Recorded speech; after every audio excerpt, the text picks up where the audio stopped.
बिस्मिल्लाहिर्रहमानिर्रहीम। अस्सलाम वालेकुम viewers, my name is Zulkarnain Bukhari. Please like share and subscribe our channel ZB chemistry. आज की इस वीडियो में स्टूडेंट हम लोग 10th क्लास केमिस्ट्री का जो टॉपिक है लॉ ऑफ मास एक्शन वो हम लोग डिस्कस करने वाले हैं। लास्ट लेक्चर में हमने जो है डिटेल के साथ इसका इंट्रोडक्शन, रिवर्सिबल रिएक्शन के बारे में डिस्कस कर चुके हैं हम लोग। तो आज हम लोग करेंगे law of mass action discuss. अब स्टूडेंट्स इसके अंदर मैं आपको सबसे पहले बताता चलूँ कि हमारे पास दो साइंटिस्ट थे। एक था हमारे पास गुलबर्ग, ठीक है, और नेक्स्ट था हमारे पास वेज, ठीक है। ये डिफरेंट प्रोनाउंसिएशन होती है, इससे परेशानी होना आप लोगों ने, ठीक है, हर बंदे की। तो उन्होंने क्या किया था 1869 में उन्होंने जो है ये लॉ ऑफ जो मास एक्शन है उसको जो है उन्होंने पुट किया था, फाइंड उन्होंने बताया था। अब इस लॉ के अकॉर्डिंग हमारे पास क्या होता है, अब इसमें जो हमारे पास पहली बात ये है, अब इसमें आप लोगों ने दो बातें समझनी है। अब पहली बात ये है क्लास कि इसमें जो रेट ऑफ रिएक्शन होता है हमारे पास, किसी भी रिएक्शन का जो रेट है वो हमारे पास क्या होता है। उन्होंने कहा कि डायरेक्टली प्रोपोर्शनल किसके होता है, एक्टिव मास के, ठीक है। उन्होंने क्या कहा, डायरेक्टली प्रोपोर्शनल किसके होता है, एक्टिव मास के। अब उन्होंने ये बात तो क्लियर कर दी कि रेट ऑफ रिएक्शन किसके प्रोपोर्शनल एक्टिव। अब उन्होंने ये नहीं बताया कि ये हमारे पास प्रोडक्ट के एक्टिव मास के होगा या रिएक्टेंट के एक्टिव मास के होगा। तो नेक्स्ट लाइन के अंदर ये भी उन्होंने बता दिया कि जो हमारे पास रेट ऑफ रिएक्शन होगा ये हमारे पास डायरेक्टली प्रोपोर्शनल होगा किस चीज़ के active mass of product of reacting substance. यानी कि जो हमारे पास रिएक्टिंग सब्सटेंस हैं उनमें जो प्रोडक्ट बनेगी हमारी, उनका जो हमारे पास एक्टिव मास होगा उसके क्या होगा, वो डायरेक्टली प्रोपोर्शनल होगा। अब स्टूडेंट्स सबसे पहले दो चीज़ें हमारे पास, अगर आपको डायरेक्टली इन्वर्सली का अभी तक नहीं पता तो डायरेक्टली का मतलब क्या होता है हमारे पास, जब भी हम किसी रिएक्शन में डायरेक्टली प्रोपोर्शनल की बात करते हैं तो उसका मतलब ये होता है कि अगर हमारे पास ये दो चीज़ें A एंड B, दो अमाउंट्स हैं हमारे पास, अगर एक अमाउंट को हम बढ़ा रहे हैं, उसकी मिकदार बढ़ा रहे हैं, तो डायरेक्टली दूसरे अमाउंट की जो मिकदार होगी वो भी क्या हो जाएगी, बढ़ जाएगी। डायरेक्टली का मतलब क्या होता है, ये होता है। अगर हम इसकी मिकदार कम कर रहे हैं तो इसकी मिकदार भी क्या हो जाएगी, डायरेक्टली कम हो जाएगी। इस तरह हमारे पास इन्वर्स का क्या मतलब होता है, इन्वर्सली का मतलब होता है कि जब ये हमारे पास चीज़ इस तरह आ जाए हमारे पास, कि अगर हम एक चीज़ बढ़ा रहे हैं तो दूसरी क्या हो जाए हमारे पास, कम हो जाए। अगर हम ये वाली चीज़ बढ़ा रहे हैं तो ये क्या हो जाए हमारे पास, बढ़ जाए, ठीक हो गया। तो यहाँ पर हम लोग बात कर रहे हैं डायरेक्टली प्रोपोर्शनल की। उसके अलावा जो एक्टिव मास होता है हमारे पास, एक्टिव मास होता है, इनको हम लोग क्या करते हैं, इनको हम मोलर कंसंट्रेशन भी कहते हैं, ठीक हो गया। और जो इसका यूनिट होता है मोलर कंसंट्रेशन का हमारे पास, आप लोग अच्छे से जानते होंगे या आपने पीछे वाले क्लासों में पढ़ा होगा, वो हमारे पास क्या आता है, मोल डेसीमीटर पर क्यूब। और हम लोग इसको क्या करते हैं, किस चीज़ से शो करते हैं, इस ब्रैकेट के ज़रिए हम लोग इसको शो करते हैं। अगर हमने किसी भी चीज़ का मोलर जो है मास लिखना हो या मोलर कंसंट्रेशन लिखनी हो तो हम लोग उसको इस तरह जो है वो शो कर सकते हैं। उसके बाद स्टूडेंट्स हमारे पास यहाँ पे हम लोग इसको स्टार्ट करते हैं एग्जाम्पल से। इसको हम लोग यहाँ पे स्टार्ट करते हैं एग्जाम्पल से। फ़र्ज़ कर लिया कि हमारे पास स्टूडेंट्स यहाँ पे एग्जाम्पल हैं दो। एक हमारे पास है यहाँ पर, ये हमारे पास है रिएक्टेंट, A एंड B हमारे पास क्या हैं, तो रिएक्टेंट हैं। अब जो इनका हमारे पास ये हमारे पास कौन सा है, अब इससे आप अंदाज़ा लगा सकते हैं कि हमारे पास ये रिवर्सिबल रिएक्शन है। और ये हमारे पास क्या है, इसका C एंड D हमारे पास क्या है, इसका प्रोडक्ट है। जो KF है ये हमारे पास फॉरवर्ड रिएक्शन को कांस्टेंट को शो करता है, जबकि KR जो है हमारे पास रिवर्स रिएक्शन का जो कांस्टेंट है उसको क्या कर रहा है, वो शो कर रहा है। उसके अलावा जब हम इसका पहले मोलर कंसंट्रेशन निकालेंगे, सपोज करके मोलर कंसंट्रेशन का मैंने आपको पहले बता दिया है कि इसको हम लोग किस में लिखते हैं, ब्रैकेट में लिखते हैं। तो हमारे पास molar concentration of reactant A, ये हमारे पास रिएक्टेंट B, इसी तरह हमारे पास ये प्रोडक्ट C एंड ये हमारे पास क्या होगी, प्रोडक्ट D की हमारे पास क्या होगी, ये मोलर कंसंट्रेशन होगी।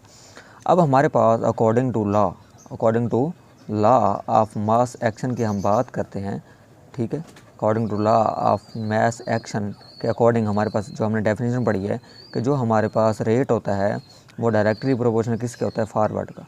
रेट ऑफ फॉरवर्ड जो होता है, रेट ऑफ, इसको मैं F से शो कर रहा हूँ, F से मतलब मुराद होगा फॉरवर्ड, ठीक है। Rate of forward reaction directly proportional to किसके होगा, रिएक्टिंग सब्सटेंस के।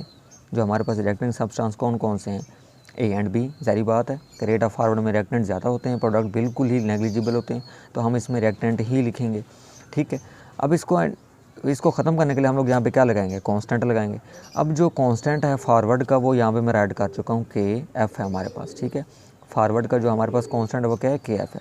तो यहाँ पर मैं लिख सकता हूँ इस इक्वल टू KF, और यहाँ पर मैं लिखूँगा A, और यहाँ पर मैं लिखूँगा ये B ठीक हो गया। उसके बाद हम लोग, ये तो हो गया हमारे पास रेट ऑफ फॉरवर्ड का। अब हम यहाँ पे सेम सिमिलरली वैसे निकालेंगे रेट ऑफ रिवर्स का। यहाँ पे मैं लिखूँगा रेट ऑफ रिवर्स, ठीक है। आर से क्या मुराद है, रिवर्स। डायरेक्टली प्रोपोर्शनल किसका होगा, ये हमारे पास होगा प्रोडक्ट के, क्योंकि हम लोग जानते हैं कि रेट ऑफ रिवर्स में हमारे पास प्रोडक्ट की मिकदार ज़्यादा होती है जबकि रिएक्टेंट की मिकदार बहुत कम होती है। फिर वो दोबारा से रिकम्बाइन होते हैं और फिर क्या बनाते हैं, वो दोबारा से वही रिएक्टेंट बना लेते हैं, ठीक है। अब इसकी जो ये कांस्टेंट है उसको यहाँ पे कांस्टेंट लगाऊंगा और इसका कांस्टेंट मैं यहाँ पे लिख चुका हूँ के आर है हमारे पास रिवर्स रिएक्शन का। तो यहाँ पर ये इक्वल हो जाएगा के आर, ये हमारे पास सी एंड डी वैसे हमारे पास आ जाएगा, ठीक है। अब उसके बाद हमारे पास के एफ एंड के आर हमारे पास क्या है, प्रोपोर्शनली कांस्टेंट है called specific rate of constant forward और रिवर्स का है हमारे पास, ठीक है। अब जब हमारे पास, मैंने आपको पहले बताया था, इक्विलिब्रियम मेंटेन होगी, जब हमारे पास रिएक्शन के अंदर इक्विलिब्रियम होगी तो हमारे पास क्या होगा, रेट ऑफ फॉरवर्ड हो जाएगा किसके इक्वल हो जाएगा, rate of forward is equal to rate of reverse. Simply हम लोग ये बात पिछले लेक्चर में डिस्कस बड़े गौर डिटेल के साथ कर चुके हैं। अब जब रेट ऑफ फॉरवर्ड इक्वल हो जाएगा रेट ऑफ रिवर्स के, तो हमारे पास यहाँ पे रेट ऑफ फॉरवर्ड की वैल्यू क्या है, हमारे पास ये वैल्यू नहीं है, तो क्या यहाँ पर मैं पुट कर सकता हूँ वैल्यूज़, हमारे पास ये ए आ जाएगा और ये हमारे पास क्या आ जाएगा, बी आ जाएगा। इसी तरह हमारे पास रिवर्स की वैल्यू क्या है, रेट ऑफ रिवर्स की, ये हमारे पास सी है और ये हमारे पास क्या है, डी है। अब स्टूडेंट्स हम लोग क्या करेंगे, अब यहाँ पर चीज़ों को आगे पीछे हमने करना है। अब ये देखें यहाँ पर ये मल्टीप्लाई कर रहे हैं, ठीक है, तो इधर जाकर क्या हो जाएंगे, डिवाइड हो जाएंगे। के एफ़ को हम लोग एक साइड पे रखेंगे और के आर को, अब ये के आर इधर आकर क्या करेगा, हमारे पास नीचे डिवाइड हो जाएगा। इसी तरह ये सी वैसे का वैसे रहेगा हमारे पास, ये डी भी वैसे का वैसे रहेगा। अब जो हमारे पास ये है, ये इधर मल्टीप्लाई करें, नीचे आकर क्या हो जाएगा, हमारे पास डिवाइड हो जाएगा। तो क्या यहाँ पर मैं राइट कर सकता हूँ ए, और ये हमारे पास हो गया बी। अब स्टूडेंट्स इसको हम लोग ख़त्म करने के लिए क्या लगाते हैं, अब स्टूडेंट्स यहाँ पर देख सकते हैं आप लोग कि जो हम लोगों ने यहाँ पे राइट कर चुके हैं, रेट ऑफ फॉरवर्ड और रेट ऑफ रिवर्स भी हम लोग यहाँ पे शो कर चुके हैं। अब यहाँ पर हमारे पास क्या है कि एक हमारे पास इक्विलिब्रियम कांस्टेंट होता है जिसको हम लोग किस से शो करते हैं, के सी से, ठीक है, इक्विलिब्रियम कांस्टेंट। बिकॉज हमारे पास रिएक्शन किसके अंदर आ गया, हमारे पास इक्विलिब्रियम में आ गया है, तो यहाँ पर भी क्या हम इक्विलिब्रियम कांस्टेंट ना लगा लें। अब जो इसकी वैल्यू होती है ये हमारे पास के एफ ओवर के आर के इक्वल होती है, जिसको हम लोग कहते हैं इक्विलिब्रियम कांस्टेंट।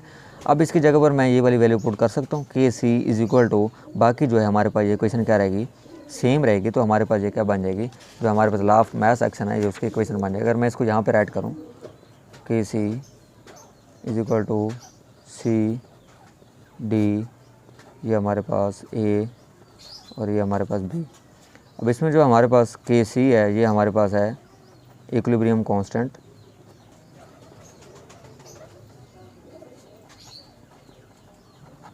और जो हमारे पास ये सी एंड डी की जो वैल्यूज़ हैं, ये हमारे पास किस चीज़ की हैं, ये एक्टिव मासेस ऑफ प्रोडक्ट,